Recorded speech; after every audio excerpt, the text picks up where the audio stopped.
안녕하세요 여러분. 제가 가장 많이 받는 질문을 컨텐츠로 만들면 여러분들한테 도움이 될 것 같아서 최근에 가장 많이 받는 질문이 어떻게 하면 말을 이렇게 잘할 수 있나요? 그런 것에 대한 이야기를 해드리려고 합니다. 여러분은 이 내용 하나만 알고 계셔도 적어도 저만큼은 말을 잘할 수 있게 된다는 확신을 제가 드릴 수 있고, 처음부터 끝까지 보시면 여러분도 유튜브에서 나 말 좀 한다 이렇게 말할 수 있으실 거예요.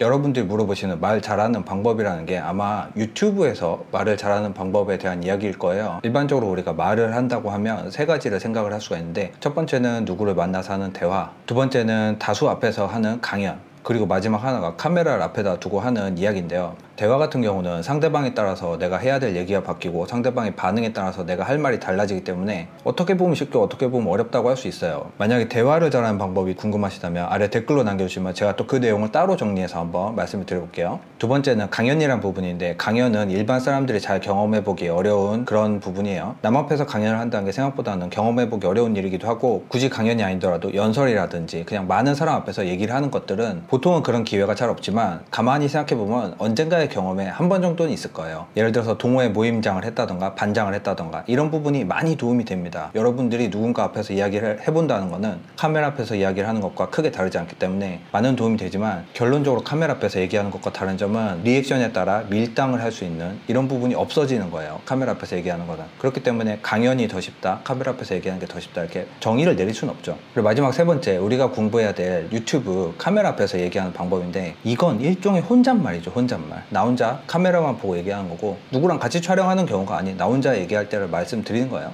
이게 쉬울 것 같지만 보통 혼잣말이 가장 어렵습니다. 왜냐면 사람은 보통 혼잣말을 잘 하지 않아요. 나 혼자 여러분 안녕하세요, 전 뭡니다 이렇게 말하는 경우가 잘 없어요. 그 어려운 혼잣말을 우리가 해내야 되는 겁니다. 지금부터 제가 멘탈 편과 스킬 편, 그리고 마지막 팁, 이렇게 세 가지로 나눠서 말씀을 드릴게요. 첫 번째로 멘탈에 관한 얘기를 해드릴게요. 앞에 말하는 것일수록 중요한 내용이니까 좀 더 신경 써서 들어주시면 좋을 것 같아요. 첫 번째 팁은 유튜브 녹화가 혼잣말이라고 생각하면 안 된다는 겁니다. 분명히 방 안에 나 혼자 카메라와 둘이 이렇게 얘기를 하고 있지만 화면 너머에 어떤 청자가 있어야 돼요. 이걸 내가 그냥 말하는 것과 누군가를 특정하고 말하는 것의 말의 전달력이 다릅니다. 이게 무슨 차이가 있냐 이렇게 물어보실 수도 있겠지만, 나는 어떤 특정 사람에게 말을 하고 있다 이렇게 생각을 하시고 꼭 말을 하셔야 돼요. 동영상은 생각보다 우리를 정말 투명하게 찍고 있습니다. 내가 긴장을 하고 있는지, 내가 어디다 말을 하고 있는지, 어떤 마음으로 말을 하고 있는지, 뭔가를 그냥 보고 읽고 있는지, 이런 거를 다 전부 다 투명하게 우리를 찍고 있는 거예요. 그렇기 때문에 내가 어떤 말을 전할 대상이 없이 그냥 카메라만 보고 말을 하고 있다고 하면 그게 느껴집니다. 영상에서 느껴지는 거예요. 그렇기 때문에 기본적으로 혼잣말이라고 생각하지 마시고, 아무리 내가 구독자가 얼마 없어도 내 영상에 댓글을 달아주는 누군가나 앞으로 달아줄 누군가를 딱 특정을 해서 그 사람한테 얘기를 하세요. 내가 너한테 정말로 진심으로 도움되는 얘기를 지금부터 해줄게, 잘 들어봐, 이런 느낌으로 말을 해보세요. 이게 진짜로 내가 누군가한테 얘기를 하고 있을 때 그 사람한테 전달이 되는 거거든요. 제일 중요한 얘기예요. 꼭 청자를 정해놓고 누군가한테 말을 한다고 생각을 하고 그 얘기를 한번 해보세요. 이게 조금 어렵다면 카메라를 의인화해서 얘기해 보셔도 돼요. 카메라한테 말을 거는 거지. 두 번째, 내 이야기가 맞고 틀리고는 말하면서 생각하지 마세요. 내 이야기는 무조건 맞다는 확신을 가지고 얘기를 하셔야 됩니다. 내 이야기의 주제와 논점은 말하기 전에 이미 고민이 끝나야 되고, 말하는 중간에 내가 말하면서 이게 맞나 안 맞나 라는 요만큼의 의심도 하지 마세요. 그 영상에서 다 티가 나거든요. 나는 무조건 맞는 얘기를 너한테 해주고 있는 거야, 이런 느낌으로 말하셔야 돼요. 아까도 얘기했지만 동영상은 모든 걸 다 찍고 있어요. 나의 작은 불안도 다 영상에서 나옵니다. 동공지진이라고 그러죠. 동공지진. 내가 몇 시간을 준비해서 길게 찍은 영상, 이 눈동자 한번 흔들림으로써 끝나는 거예요. 이 신뢰감이 확 떨어지는 거죠. 그러니까 내가 말을 하면서 뭔가가 틀렸다고 생각이 들더라도 일단 말을 하세요. 내가 무조건 맞다라는 마음으로 말해야 됩니다. 저를 오프라인이나 온라인에서 아시는 분들이 옥매트 같은 거 팔면 잘 팔 것 같다 이렇게 말을 하는 게, 저는 일단 말할 때는 제 말이 무조건 맞다는 생각 하에 말을 하고 있거든요. 이런 확신이 없는 사람의 얘기는 듣는 사람도 별로 믿음이 가지 않습니다. 일단 나 자신이 나를 믿으세요. 멘탈적인 부분은 이 두 가지만 잡고 가시면 여러분은 그냥 말하는데 큰 도움이 되실 겁니다. 다음 얘기는 주제에 대한 얘기예요. 어떤 주제가 떠오르면 일단은 저는 적어놔요. 그 주제에 대한 대제목만이라도 적어놓습니다. 아무리 바쁠 때라도 적어놓고 거기서 좀 더 생각할 시간이 있으면 소제목을 적습니다. 소제목은 그냥 내가 그 주제에 대한 생각을 하면서 그 소제목에서 점점 가지가 뻗어나가듯이 생각을 넓혀서 여러 개의 소제목을 만들겠죠. 이 하나의 주제가 있으면 그 주변에 이렇게 작은 소제목을 그립니다. 일단은 한 주제에서 뻗어나올 수 있는 많은 소제목을 수집을 하세요. 나중에 말할 때 덜어내도 되고 편집할 때 덜어내도 되고 정리할 때 덜어내도 되니까 최대한 많은 소제목을 수집을 하세요. 그리고 그 소제목을 쫙 나열을 해놓고 영상을 찍는 겁니다. 소제목을 하나를 보고 그 소제목에 대한 얘기를 해보고 쭉 그냥 내가 하고 싶은 얘기를 다 해요. 그 다음 소제목을 보고 또 내가 하고 싶은 얘기를 다 하고. 이 방법이 좋은 점이 뭐냐면 얘기가 너무 산으로 가진 않아요. 왜냐면 어떤 소제목에 대한 얘기를 내가 막 하고 다시 그 다음 소제목으로 돌아올 때 결국 원점으로 돌아오게 되거든요. 이 메인 주제에서 뻗어나온 소제목들이기 때문에 어떤 소제목으로 다시 돌아왔을 때 내가 너무 얘기가 산으로 가는 걸 방지할 수 있는 방법이 있고, 스크립트를 짜는 것보다 시간이 굉장히 절약이 많이 됩니다. 그리고 말하는 데도 많이 도움이 돼요. 이 작은 주제만 가지고 내가 이야기를 1분이든 2분이든 풀어나갈 수 있다고 하면 작은 주제 10개만 모아놓으면 나는 10분짜리 이야기를 할 수 있는 사람이 돼요. 그것도 전부 맥락이 맞는 얘기를 할 수 있겠죠. 한 주제에서 뻗어나온 10개의 소제목으로 이야기를 하기 때문에. 근데 이 소제목만 가지고 이야기를 해봤다, 내가 이 소제목만 가지고 영상을 찍어봤는데 잘 안 돼, 어색해, 진행이 안 돼, 이러면 스크립트를 써야 돼요. 그러면 그 소제목을 배치를 합니다. 강한 주제부터 약한 주제를 배치하든 약한 주제부터 강한 주제를 배치하든 그건 관계가 없어요. 딱 자기가 맞게 정리를 한 다음에 그 소제목 밑에 스크립트를 쓰세요. 내가 말하는 느낌으로 써도 상관없고 설명하는 느낌으로 상관없고 그냥 주석만 달아도 상관없어요. 어떤 스크립트를 다 소제목 밑에 작성을 하세요. 이걸 쓰는 이유는 이 스크립트를 보고 읽겠다는 게 아닙니다. 그냥 내 머릿속에 정리하는 거예요. 사람이 머릿속으로 정리하는 것과 눈으로 보면서 정리하는 거는 엄청난 차이가 있어요. 내가 수십 년을 살던 동네라서 내 친구가 딱 놀러 왔을 때 내가 한 번에 쫙 동선에 맞는 가이드를 해줄 수 있을 것 같지만 실제로 머릿속으로 그려보면 생각보다 쉽지 않아요. 하지만 지도를 펼쳐놓고 그리면 제일 최적의 동선을 찾을 수 있죠. 어떤 정리라는 게 눈앞으로 보였을 때 제일 논리적으로 정리를 할 수 있는 거예요. 그렇기 때문에 글로 한번 써보면서 내가 눈으로 보게 되면은 내가 논리가 틀린 점, 이 부분이 어떤 부분이 안 맞는가, 그리고 이건 빼야겠다, 넣어야겠다, 정리가 좀 쉬워요. 그렇게 한번 쫙 다 적습니다. 그리고 다시 소제목만 보고 영상을 찍는 거에 도전을 해보세요. 스크립트 다 적어놓고 왜 소제목만 보고 영상을 찍느냐? 내가 글로 적어보는 거는 정리를 해보기 위해 적어보는 거지 이걸 보고 읽고자 함이 아니에요. 그렇게 하면 내가 한번 써보고 아 이거 뺄 거 빼고 넣을 거 넣으면서 내 머릿속에 이미 정리가 되어 있기 때문에 훨씬 말하는데 도움이 될 겁니다. 그렇게 해도 안 된다 그러면은 스크립트 내용을 어느 정도 외우세요. 그 다음에 스크립트 덮어놓고 다시 얘기하고, 생각이 잘 안 나거나 틀려도 관계없습니다. 이렇게 해서 안 되면 연습밖에 없습니다. 스크립트를 외우고 말하고 그 다음에 조금씩 앞단계로 가는 거죠. 소제목에 적힌 스크립트를 안 보고 말하고 소제목만 적어놓고 말하고.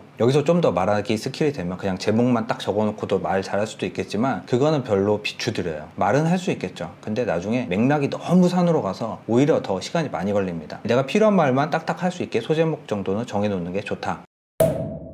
누군가를 흡입시킬 때 제일 좋은 방법은 적절한 예를 들어주는 거예요. 제 영상을 많이 보신 분은 알겠지만 저는 예를 많이 들어서 얘기를 해요. 내가 겪어본 것과 안 겪어본 것의 차이가 인지가 엄청 틀려요. 근데 이 사람들은 보통 뭔가를 배우러 들어온 거죠. 아니면 뭔가를 몰라서 들어온 경우가 많아요. 그럼 내가 겪어보지 않은 상황에 대한 설명을 아무리 해봐야 잘 이해를 못해요. 비슷하게 겪어봤을 만한 내용의 예를 들어주면 훨씬 더 이해를 잘합니다. 적당한 예를 들어주는 게 중요해요. 먹방 같은 것도 마찬가지죠. 먹었을 때 아 이거 그냥 적당히 매콤하고 뭐 달콤합니다 이렇게 말하는 것보다는 깐풍기랑 비슷한데 식감은 약간 더 바삭한 것 같아요, 이런 식으로 설명해 주는 사람이 좀 더 인기가 많죠. 적당한 예를 들어주는 게 중요하다. 그리고 이거는 스킬적인 부분에서 가장 중요한 부분이라고 생각하는데, 듣고 싶어하는 말을 해줘라. 이게 뭐냐면 제가 제목에 말 잘하는 방법 이렇게 제목을 정했다고 쳐요. 그럼 들어오시는 분들은 뭐를 기대하겠습니까? 제가 말 잘하는 방법을 말해주는 걸 기대하고 들어오시겠죠. 그러면 어떤 얘기를 하던 간에 제가 확신을 주는 게 중요합니다. 그게 뭐냐면 이 사람들은 클릭을 하고 들어왔으면 내가 이 영상을 보고 나면 말을 잘하게 되면 좋겠다라는 기대감이 있죠. 저는 이렇게 말을 해요. 이 영상을 처음부터 끝까지 보시면 당신은 분명히 저만큼 말을 잘하게 될 겁니다. 이런 말을 해주는 게 중요해요. 듣고 싶은 말을 해주는 거. 현대인으로 갈수록 무언가를 스스로 결정할 능력이 많이 떨어집니다. 남 이야기를 듣고 리뷰를 보고 뭔가를 참고하고 책을 보고 그러면서 자기 의사결정을 해요. 그게 합리적인 의사결정이라고 믿고 사는 세대가 많죠. 그렇기 때문에 뭔가 결론을 빡 내려주는 것도 아, 이 사람 말 잘한다 이런 느낌을 주는데 굉장한 도움이 돼요.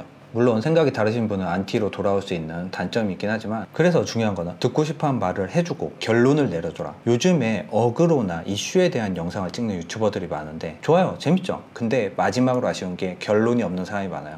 애초에 본인이 결론을 내릴 수 있을 만한 주제를 선택하는 분도 별로 없고, 그런 주제를 선택했다 하더라도 결론을 명확하게 내리지 못하는 분들도 계세요. 앞에 물고 뜯고 까고 했으면 마지막에 결론 빵 내려줘야 돼요. 현대인은 뭔가 결론이 나길 바래요. 이야기를 시작을 했으면 마지막 결론도 굉장히 중요하다. 이 부분도 꼭 간과하시면 안 되고, 그리고 중요한 포인트는 적당히 질문을 해야 됩니다. 호감이 가는 이성을 만났을 때도 적당한 질문을 해야죠. 취미는 뭐예요? 어디 살아요? 뭐 좋아해요? 이런 거 물어봐야죠.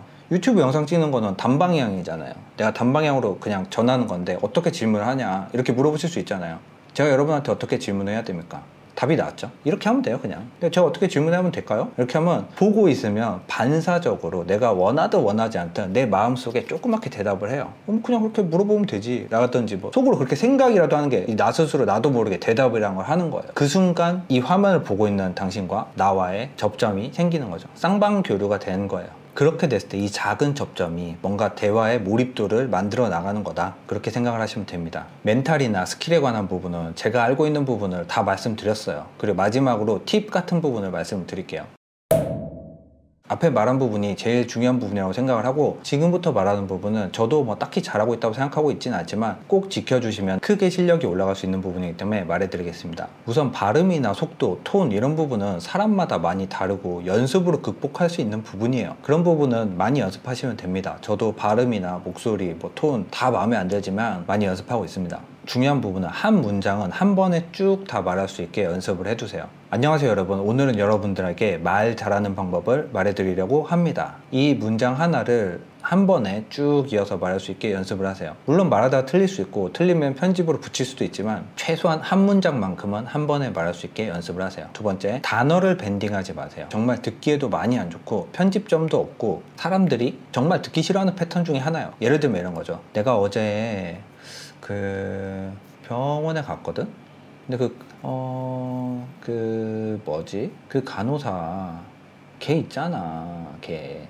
이런 식으로 말하는 거, 이거는 안 돼요. 어떤 말을 하든지 단어 하나는 명료하게 말을 해주시는 게 좋아요. 이게 느리든 빠르든이 중요한 게 아닙니다. 내가 어제 그 병원에 갔는데 그 간호사 있잖아, 이런 식으로 말하는 게 중요해요. 어떤 단어든 간에 절대 늘리지 마세요. 이게 대화에서는 해도 됩니다. 근데 누군가한테 뭔가 얘기를 할 때 밴딩되는 단어가 들어갈수록 당신 말의 신뢰도가 떨어질 수 있다는 점, 밴딩은 절대 하지 마세요. 끝말을 확실하게 맺어주세요. 한국말이 끝말을 확실하게 맺지 않아도 이야기가 통해요. 왜냐면 우리 한국에 오래 살았으니까. 그래서 끝말을 말을 하다가 흐리는 분들이 많은데, 이 끝말을 흐리면 굉장히 자신 없어 보여요, 사람이. 그렇기 때문에 씁니다, 읍니다, 별거 아닌 것 같고 생략해도 될 것 같은 말들을 정확하게 다 얘기해주고 넘어가는 것, 그게 사람이 좀 더 확신에 차서 이야기한다는 인상을 주기가 좋습니다. 그리고 마지막으로 적당히 렌즈랑 눈을 마주쳐주세요. 렌즈를 무조건 뚫어지게 보라는 것도 아니고 딴 데만 보고 얘기하라는 것도 아니에요. 하지만 한 번씩 렌즈랑 눈을 마주쳐주는 게 많이 중요합니다. 이거는 이 한마디면은 정리가 될 거예요. 세상 어떤 사람도 나랑 눈도 못 마주치는 사람의 얘기를 신뢰할 사람은 없을 거예요. 눈을 마주쳐주세요, 한 번씩. 이상으로 제가 알고 있는 말 잘하는 방법을 한 방에 다 모아서 정리해서 말씀드렸습니다. 더 이상 말 잘하는 방법을 저한테 물어보실 분은 없을 거라고 생각을 하고, 이 얘기는 유료 강의로 말을 해도 되겠다라고 생각할 정도로 제가 정말 많이 고민과 고심 끝에 나온 결론이기 때문에 여러분들한테 많은 도움이 될 거라고 확신합니다. 제 이야기가 정말 도움이 되셨다면 좋아요와 구독을 눌러주세요. 감사합니다.